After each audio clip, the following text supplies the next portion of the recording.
जोहार, नमस्कार। YouTube channel देश की बात से मैं शैलेंद्र कुमार। दोस्तों, आज मैं एक ऐसे शख्सियत से आपको मिलाने के लिए जा रहा हूं, जिनका जीवन ही 30 वर्षों के बाद पूरी तरह से समाज सेवा में जिन्होंने अपना सारा समय लगाया है। इनकी ख्याति पूरे राजस्थान में फैलने के बाद झारखंड के विशेष करके उत्तरी छोटा नागपुर में इन्होंने लगातार अपनी सेवाएं दी है। हमारे बीच उपस्थित हैं स्वामी ब्रह्मानंद जी, उर्फ स्थानीय स्तर पर हम लोग इनको राजकिशोर मोदी के नाम से जानते हैं। ये झारखंड के कोडरमा जिले के झुमरी तिलैया में रहते हैं। हजारीबाग के गुरुकुल में जुड़े रहते हैं और वहां लगातार सेवाएं देते रहते हैं। साथ ही साथ लगभग 30 वर्षों के आयु से आर्य समाज से जुड़े। उससे पूर्व इनके पिताजी भी आर्य समाजी थे और 30 वर्षों की आयु से आर्य समाज राजस्थान के प्रदेश स्तर के आर्य समाज की जो प्रतिनिधि सभा है उसके उपाध्यक्ष रह चुके हैं 12 वर्षों तक। साथ ही साथ भीलवाड़ा जिले का आर्य समाज प्रतिनिधि सभा का जिला अध्यक्ष 17 वर्षों तक रहे हैं। सत्यार्थ प्रकाश, जिसकी ख्याति पूरे विश्व में फैली हुई है, जो कि उदयपुर से संचालित होता है और उसके 21 न्यासियों में से पूरे भारत में एक आप भी हैं। तो हम स्वागत करते हैं अपने चैनल में श्रीमान स्वामी ब्रह्मानंद जी का, उर्फ राजकिशोर वर्णवाल जी का। आपका स्वागत है मेरे चैनल में, बहुत बहुत स्वागत है आपका।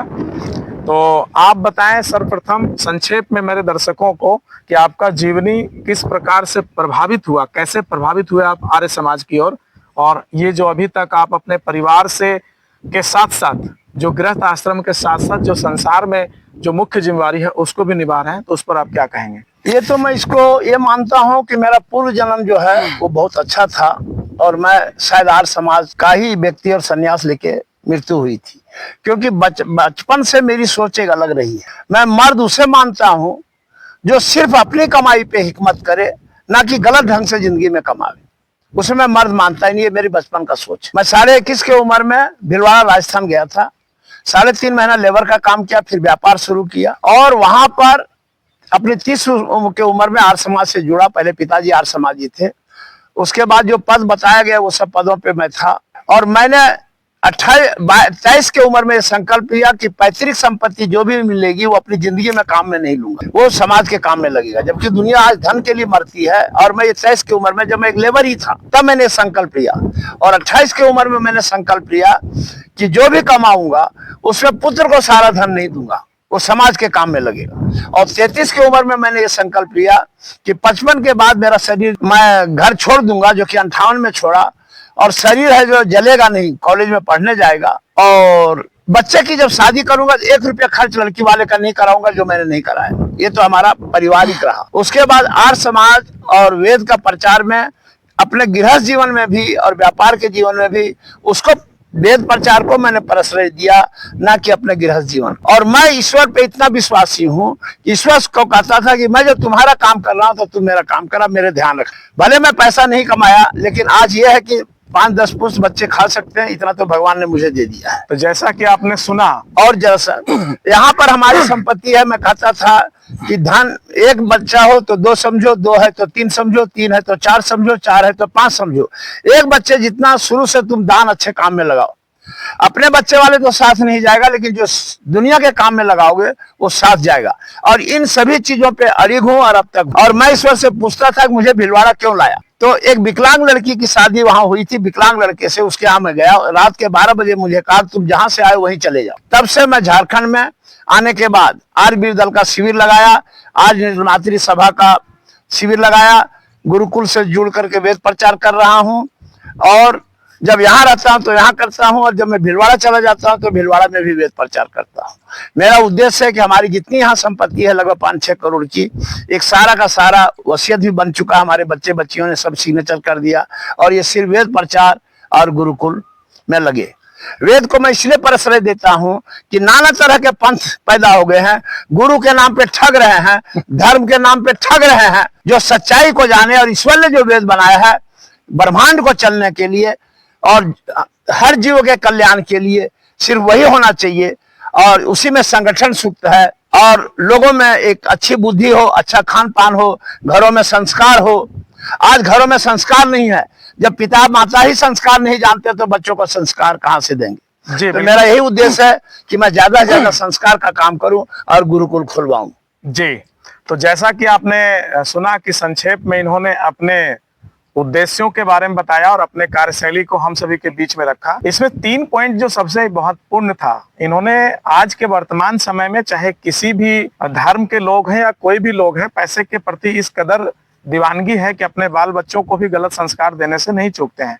लेकिन इन्होंने जो अपना अभी हम सभी को बताया है कि इन्होंने 3 काम विशेष करके कि जो भी पैसा मैं कमाऊंगा वो सब अपने बच्चों को नहीं दूंगा, मेरा समाज प्रकृति के प्रति भी जो जवाबदेही इनका है उसके कर्तव्यों के लिए भी मैं रखूंगा और समाज और प्रकृति को दूंगा। साथ ही साथ इन्होंने कहा कि अपने बच्चे का विवाह में इन्होंने 1 रुपया भी नहीं लिया है। ये जो बातें हैं ये अपने आप में लिया ना खर्च कराया। जी, ये ना लिए हैं ना खर्च कराए, ये दर्शाता है कि किस प्रकार से इनका सोच जो रहा है और अपना दिए हैं समाज को। साथ ही साथ उससे भी महत्वपूर्ण मैं ये समझता हूं कि जो अपने शरीर को अनुसंधान के लिए बच्चों के लिए इन्होंने जो छोड़ने का निर्णय किया है ये वाकई में काबिले तारीफ है। तो स्वामी जी, आपका जो भी रहा है, आप इससे पूर्व राजनीति में भी प्रयास किए थे और मैं जब भी मिला हूं इससे पूर्व आपसे तो उसके प्रति भी एक अच्छी सोच आप रखते हैं। तो कोडरमा जिले विशेष करके झारखंड के लिए राजनीति से संबंधित कुछ टिप्स देंगे लोगों को और वैसे राजनीतिज्ञों को आप कि क्या करना चाहिए? यहाँ आने के बाद मैं आया था 2009 में और तब से वैसे आते जाते रहता हूँ भीलवाड़ा।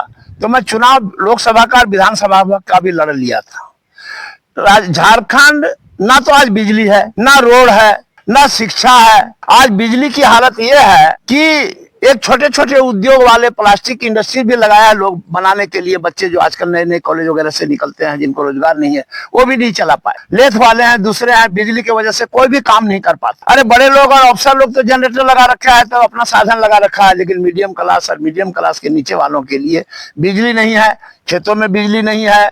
चकबंदी भी मैंने कागज लिखा था और चक्का चाहा था इलाके में चकबंदी हो, वो भी मैं प्रयत्न करते रहूंगा। तो यहाँ किसी तरह का सरकार के तरफ से और कुछ भी नहीं है। यहाँ के अफसर बेमतलब का नाजायज रिश्वतखोरी लेते हैं। जितने मिनिस्टर है वो पहले तय करते हैं हमें कितना रिश्वत मिलेगा तब ये काम होगा। और जब नरेंद्र मोदी जो बार बार कहते थे कि झारखंड देखो बहुत तरक्की कर रहा है, बहुत तरक्की कर रहा है, 10 साल तक झारखंड में इतना पैसा नहीं आया था जबकि भाजपा थी। लेकिन अफसरों ने सब कागजों में फाइल बना करके, चूंकि मैं अध्ययन किया उस बात का, सारा पैसा खा गए और 1% भी विकास नहीं। एक बहुत बड़ा बात इन्होंने कहा कि आदरणीय देश के प्रधानमंत्री नरेंद्र मोदी जब थे वो बार बार कह रहे थे कि झारखंड को मैं पूरी तरह से निगरानी में रख रहा हूं और झारखंड बहुत आगे बढ़ रहा है और झारखंड के विकास के लिए मैं लगातार प्रयासरत हूं। उस पे इन्होंने अपना विचार दिया कि किस तरह से झारखंड के अफसरों ने राजनेताओं से मिल करके जो केंद्र का जो पैसा था उसको बंदरबाट किया। आप ऐसा ही कर रहे हैं? बिल्कुल, ये मैंने अध्ययन किया है और लोगों से पता किया, गांव में पंचायतों से भी पता किया कि इतना पैसा कभी आया ही नहीं था। हमारे नगर पालिका तिलैया में 370 करोड़ रुपया आया। कहीं कहीं नालियां बना दी है और कुछ भी विकास नहीं हुआ।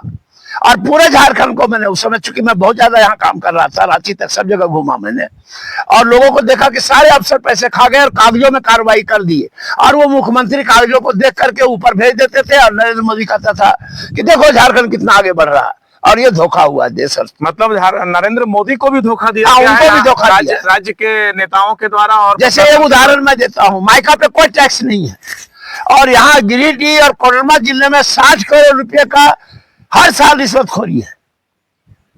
माइका में अभी भी मजदूरों को 250, 200, 300 और 20 रुपया रोज मिलता है, जबकि इसकी कीमत कई लाख करोड़ों तक है। और इसके बगैर पूरे वर्ल्ड का प्लास्टिक इंडस्ट्री नहीं चल सकता है। जहां जहां इलेक्ट्रिक काम है, चाहे थर्मल पावर स्टेशन है, वहां वहां माइका लगता है। इसका कोई सब्सिट्यूट नहीं है, माइका ही सब माइका का सब्सिट्यूट है। और अफसरों के मनमानी से और यहाँ के विधायक और सांसद के बिना दिमाग के, जो कभी इसके बारे में नहीं सोचे, आज मजदूर 20-20 रुपया में मजदूर दिन भर में फकनी खोलते हैं, स्प्लिटिंग करते हैं माइका का 20, 25, 30 रुपया में। अब सोचिए वो क्या कमाते हैं। मतलब कह सकते हैं कि माइका के व्यापारी जो मुख्य रूप से सीपर हैं या तो उसके मुख्य व्यापार में जो जुड़े हैं उनकी तो कुछ तरक्की हुई, लेकिन ग्राउंड स्तर पे जो मजदूर हैं किसी की भी इन्होंने खून पसीना लगा करके इसके माइका को निकाला, उनकी तरक्की आज तक नहीं हुई है।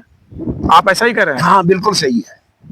तो ये बातें जो है सो हमने बात की अध्यात्म के साथ साथ हम लोग राज्य की जैसे अफसरों द्वारा जबरदस्ती फैक्ट्रियों को सील कर देना, क्रश करना, उसके लिए स्वामी जी आपके पास पूरा एक खाका तैयार है, मैं जानता हूं। तो उसके लिए निश्चित रूप से हम लोग पुनः बैठेंगे और इस पे विस्तार से बातें होगी कि क्षेत्र के अंतर्गत जो प्रशासनिक व्यवस्था अच्छा, है। दूसरी कमी यह है कि यहाँ की जनता जागरूक नहीं है। जी जी, तो ये सबसे बड़ी कमी। तो उस पे मैं पुनः एक इंटरव्यू आपके साथ बैठूंगा फिर कभी, और उस पे विचार विमर्श करूंगा कि किस प्रकार से यहाँ का दोहन हो रहा है, यहाँ के खनिज का। मुझे आप बताएं कि आगे का आपका क्या मिशन है। अभी आप उत्तरी छोटा नागपुर हजारीबाग में लगातार रहते हैं और वर्ष में कम से कम एक बार आप झुमरी तिलैया में भी आर्य समाज के बच्चियों को ला करके एक बड़े स्तर का कार्यक्रम लगातार वर्षों से आप करते आ रहे हैं। किस प्रकार से आप क्या संदेश लेकर के आए हैं और अपना जीवन को आगे आप कैसे नौजवानों को और बाकी किसानों को, महिलाओं को अपने साथ जोड़ करके इस क्षेत्र में अध्यात्म के साथ साथ संस्कार और बाकी जो रोजगार है उस पे काम करेंगे। ऐसा है कि चूंकि ईश्वर ने मुझे कहा कि तुम जहां से आए वहीं चला जाओ, नहीं तो मैं यहाँ झारखंड नहीं आता। चूंकि राजस्थान में लंबा टाइम काम किया है, लेकिन ईश्वर की आज्ञा हुई है और हमको इसी क्षेत्र में काम करना है। ये क्षेत्र बहुत पिछड़ा हुआ है, बच्चे परिवार सब पिछड़े हुए हैं, तो मेरी जिंदगी ज्यादातर यहीं बीते। हम गुरुकुल यहाँ भी खोलना चाह रहे हैं, उसके लिए जमीन के लिए प्रयासरत है। उसके बाद घूम घूम के प्रचार रथ गाड़ी बना दिया है, जिसका प्रचार करना हमें वेदों का, और लोगों घरों में संस्कार हो, ये काम करना है। अभी मेरा प्रोग्राम हो रहा है 6 महीने के अंदर मैं एक रथ यात्रा, वेद रथ यात्रा, जागृति अभियान और विश्व शांति के लिए, क्योंकि विश्व में इतने आयुध बन गए हैं कि अगर अपने आप 25% ब्लास्ट हो जाए तो 100% ब्लास्ट हो जाएगा, दुनिया खत्म हो जाएगी। तो इसका संदेश दुनिया को देना चाहता हूं कि आयुधों को बंद करो, इसकी बिक्री बंद करो और वेद की ओर लौटो। तो आपकी जो यात्रा होगी सो पूरे झारखंड में होगी? नहीं, यहाँ से मैं दिल्ली जाऊंगा। अच्छा। और दिल्ली से वापस भीलवाड़ा होते हुए आऊंगा। अच्छा। उसके बाद ये अगला प्रोग्राम है मेरा, पूरे विश्व के लिए संदेश दिलाएगा कि ये धर्म के ऊपर जो लड़ाई हो रही है और ये आयुध के ऊपर लड़ाई हो रही है, एक दूसरे को लड़ा करके बर्बाद करना, इसके लिए हम विश्व को एक संदेश देना चाहते हैं। आज मैं इस रूप में दे रहा हूं, लेकिन मैं चाहता हूं कि एक लंबा यात्रा करूं तो इसका असर पूरे भारत बदले विदेशों तक हो। तो ये जो यात्रा होगी आपकी यहाँ से कोडरमा से स्टार्ट होगी या हजारीबाग से? नहीं, कोडरमा से ही स्टार्ट, कोडरमा से स्टार्ट होगी और दिल्ली जाएगी, दिल्ली तक जाएगी, दिल्ली से भीलवाड़ा होते हुए वापस आएगी, तो फिर वापस यहाँ पे आएगी। हाँ। और कब तक संभावना है कि ये 6 महीने के अंदर तो कर दूंगा। चलिए, तो जैसा कि दोस्तों आपने सुना, उसमें हमने 15 तरह का फ्लेक्स रहेगा, उसमें लिखा रहेगा 5x4 पे संदेश, जो जहां जहां जाएंगे वो फ्लेक्स के माध्यम से और अपने विचार के माध्यम से लोगों को संदेश। तो जैसा कि आपने इस यात्रा के माध्यम से विश्व स्तर के, ये आपका विश्व स्तर का तैयारी है कि आपकी जो विचार हमारी बात है वो विचार है, जो आर्य समाज का जो विचार है वो विश्व स्तर पर फैले। उसके लिए आप यहाँ से दिल्ली, दिल्ली से राजस्थान और राजस्थान से पुनः कोडरमा को वापस लौटेंगे। आपने क्षेत्र के विकास के लिए कहा कि गुरुकुल खोलने का तैयारी है और गुरुकुल के माध्यम से बच्चों को संस्कार देने का काम कर रहे हैं। साथ ही साथ क्या आप बता पाएंगे कि आगे की योजना इस क्षेत्र में रोजगार से संबंधित आपका क्या प्लान है? उसके बाद अपने दर्शकों से हम देखिए, ऐसा है कि चूंकि मैं मायका से ही पैदा हुआ हूँ, तो मैं चाहूंगा कि इसका विकास हो, तो इसके लिए भी मैं लोगों को जागृत करूंगा, क्योंकि लेबर नए तैयार नहीं हो रहे हैं। मजदूरी कम होने की वजह से नौजवान नहीं जुड़ रहा है। और इससे जैसे कहते हैं कि कला मर जाए तो कोई बात नहीं, कलाकार नहीं मरना चाहिए। कलाकार जब जिंदा रहेगा तो कला पैदा कर देगा, लेकिन यहाँ कलाकार ही मर रहा है। कला तो मर ही रहा है, कलाकार भी मर रहा है, दोनों मर रहे हैं। और इस पे किसी ने काम नहीं किया है, तो मैं इस क्षेत्र में कोशिश करूंगा, इसके लिए गवर्नमेंट तक को लिखूंगा और कि ये कला खत्म नहीं हो। और ये बहुत ही जरूरी चीज है। ये माइका एक ऐसा चीज है कि इसके बगैर कोई भी इंडस्ट्री नहीं चल सकती है। अब प्लास्टिक कितना बनता है वर्ल्ड में, बगैर माइका का प्लास्टिक बन ही नहीं सकता है। और वो इतना जरूरी चीज है जो इस जगह, इस इलाका में होने की वजह से इस पर कोई ध्यान नहीं देने से मिनिस्टर का, नेता का या शासन का आज बहुत बुरी स्थिति में जा रहा है। चलिए, इस पे काम करूं। तो जैसा कि आपने सुना, संक्षेप में ये अपना सारा जीवन लगभग 45 से 50 वर्षों तक अध्यात्म और संस्कार निर्माण में देते आ रहे हैं। राजस्थान से लेकर के झारखंड तक अपना विचार और अपना जो कमाया हुआ धन है उसको लगाते आ रहे हैं। और आगे भी इनका जो है सो मिशन है कि गुरुकुल कोडरमा जिले में खोल करके यहाँ के बच्चों को संस्कार डेवलप किया जाए। गुरुकुल में दान भेजते रहते और कई गुरुकुल में जो है सो ये अपना सहयोग डोनेशन देते रहते हैं। साथ ही साथ जब कभी भी किसी जरूरतमंद को आवश्यकता होता है तो बिना मीडिया में आए, बिना पब्लिक में आए, ये निस्वार्थ भाव से करते रहते हैं, आज भी तैयार हैं। अगर वैसे कोई व्यक्ति हो जिनको किसी भी प्रकार का विशेष सहयोग या उनको रोजगार की आवश्यकता हो तो निश्चित रूप से कमेंट बॉक्स पे भी आप संपर्क कर सकते हैं। हमेशा आर्य समाज के लोग जो हैं सो सेवा के लिए तत्पर रहे हैं। आगे इनकी यात्रा कैसी रहेगी और यात्रा के साथ साथ आगे क्षेत्र के लिए क्या योजनाएं बनेंगे, उनको लेकर के मैं आप सभी को पुनः इनसे बातचीत में दिखूंगा। आप सभी मेरे साथ बने रहते हैं, इसके लिए बहुत बहुत धन्यवाद। जोहार, जय हिंद, वंदे मातरम, जय श्री राम। नमस्ते। नमस्ते, बहुत बहुत धन्यवाद। जोहार।